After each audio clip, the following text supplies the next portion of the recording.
Hello and welcome to ET Energy World. I am Sudhir and today we are in conversation with Mr. Hardeep Singh Puri. He is the Minister for Petroleum and Natural Gas and the Minister for Housing and Urban Affairs.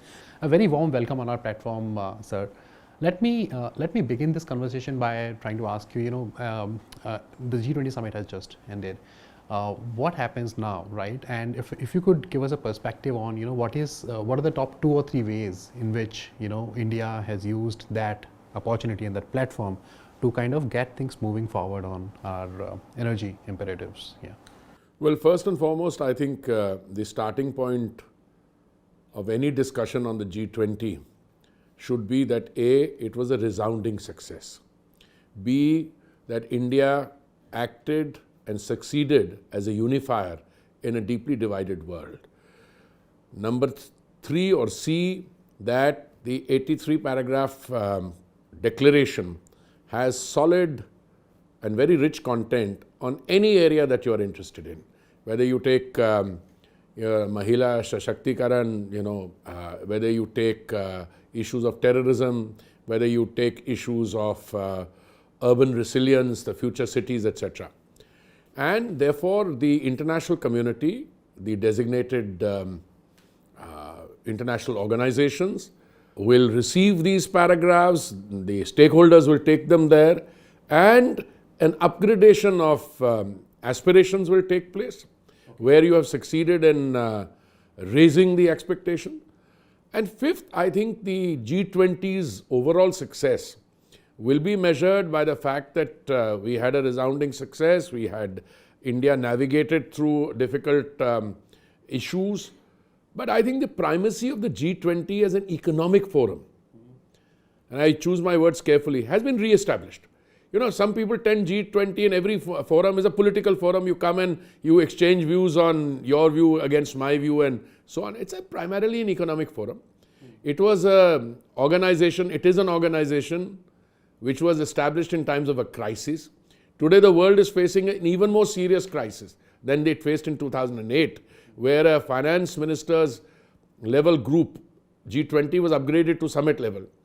And the beauty is that India has succeeded in navigating and producing a consensus document, by which I mean no footnote, no interpretative notes.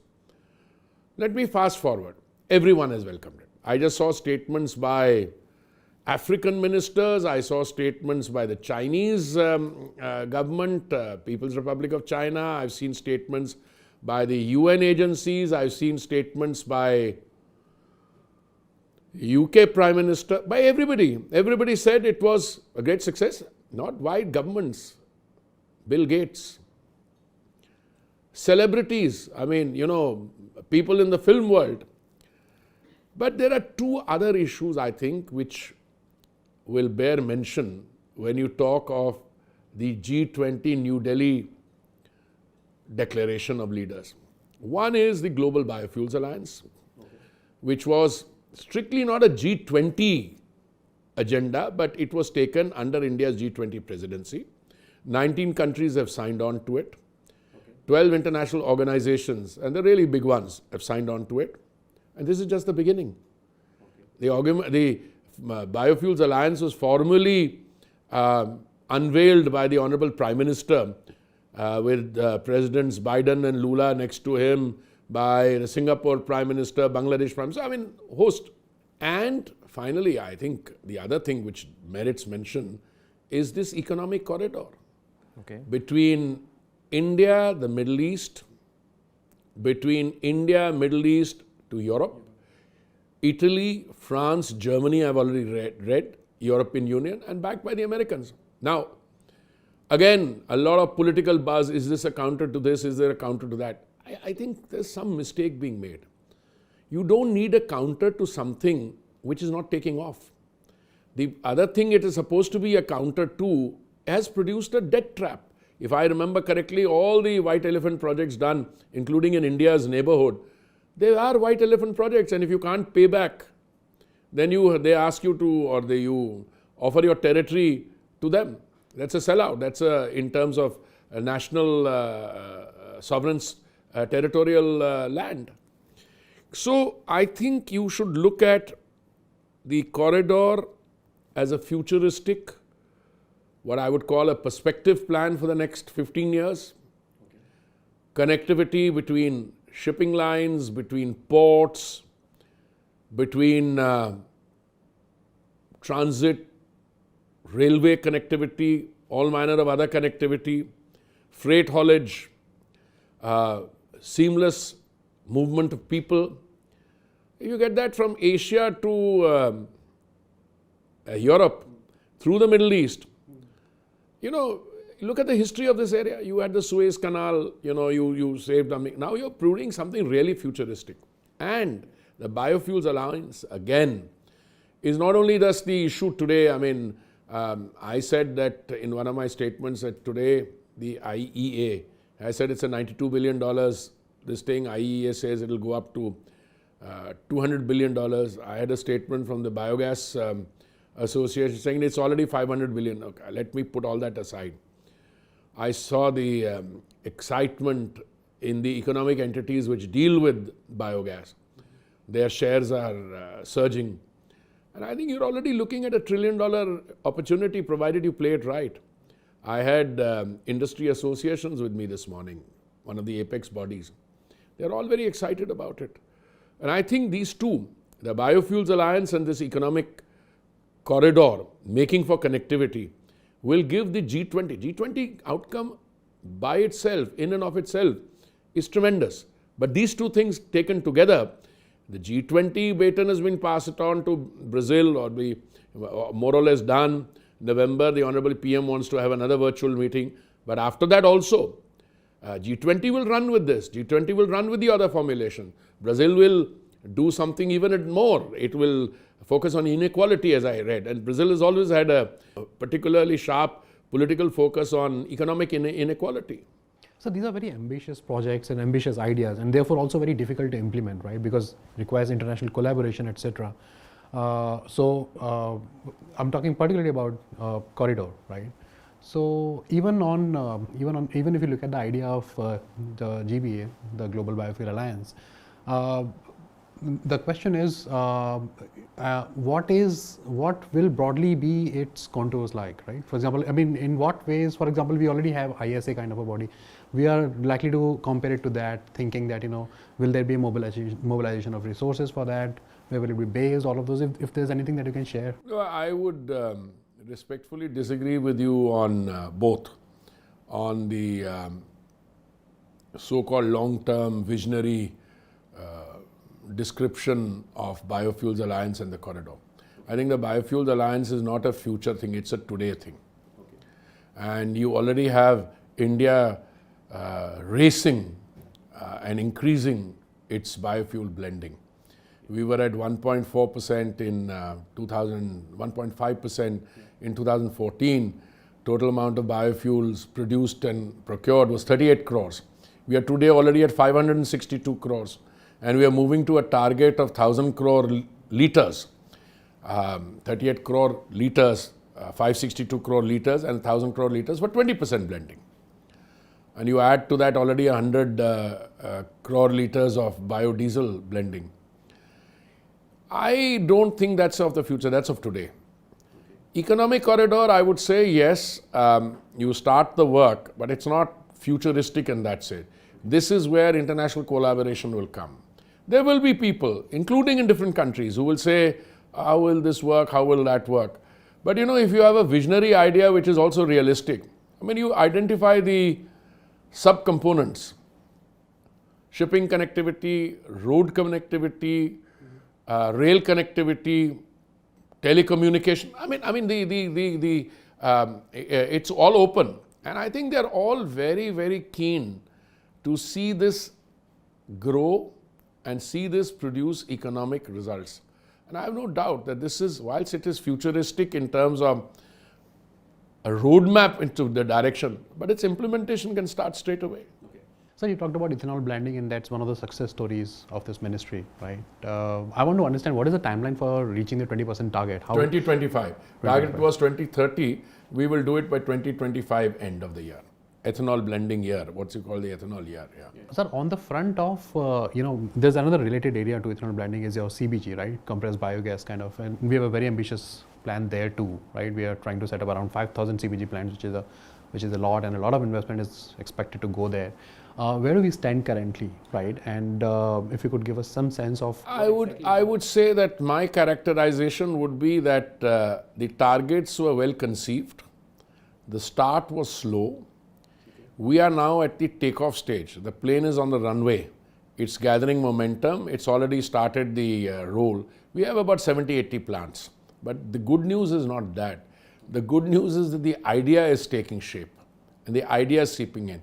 I know of at least 100 plants in different states identified where the state governments have rolled out their own policies. They've identified the land, and our companies are ready to do that.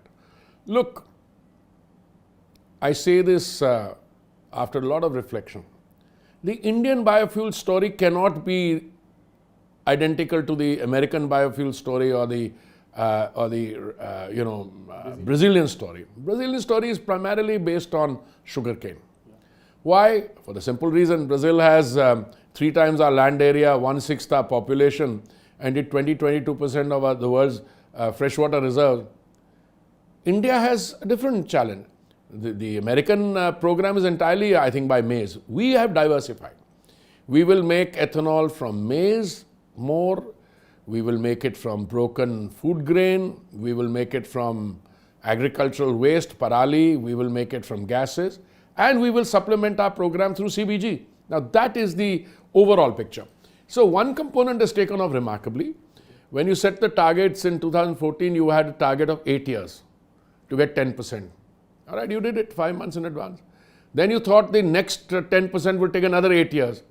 You're doing it in 3 years. So, as I said, as you go along, you gather momentum. Plus, I think the most important thing, and this I am glad, when the government has outlined a program, the stakeholders get involved. And the good news here is that the market is there now. The 20% inhibition was because we thought, or we were told, that if you have 20% blending, you don't need to make many changes in the design or in the operation of the engine. Now, when you have demonstrated that you can procure 562 crore liters and another 100 crore liters of biodiesel, now people are coming back. Earlier they said, no, we'll set up an ethanol plant, but pehle aap buyback guarantee dijiye. Abhi bhi wo dhoondenge. But now your OMCs are going around, yaar, produce, we'll buy from you. समझेगा, buyback guarantee चाहिए, वो भी दे देंगे. But the point is, a market is being created. And we will do it in a cost-effective way. We'll have a virtual marketplace. And see, the good thing is we are not in it. 85% of the world production is in it. Between the Americans, the Brazilians and us. Okay. So because we're talking about biofuel, I'm tempted to ask, there's this very famous debate about food versus fuel. What happens to that? I mean, even with G20 outcomes, a lot of people... I am not only a student of the food security debate, that's the real debate, कि आप ethanol बनाएंगे तो food का क्या होगा? देखो, food की कोई कमी नहीं है. दुनिया में कहीं कमी नहीं है. I mean, I don't go by these situations where there's turmoil and there's grain not coming because of a war somewhere, etc. उसको छोड़ दीजिए. इंडिया के मैं हालत बताता हूँ. When I was young, we were subjected to something called PL 480. You remember that? Today, you look at your production of grain, okay, wheat, rice, whatever it is. You are not only a world's one of the top producers, one of the top exporters. So if you put a little restriction on the export of rice, etc., so you come a long way. But the real story here in the food versus fuel thing is, your agriculture needs it. When we spend 9 years to reach the 10%, we saved 73,000 crores on imports, and we gave our farmers 76,000 crores by way of compensation to the farmers.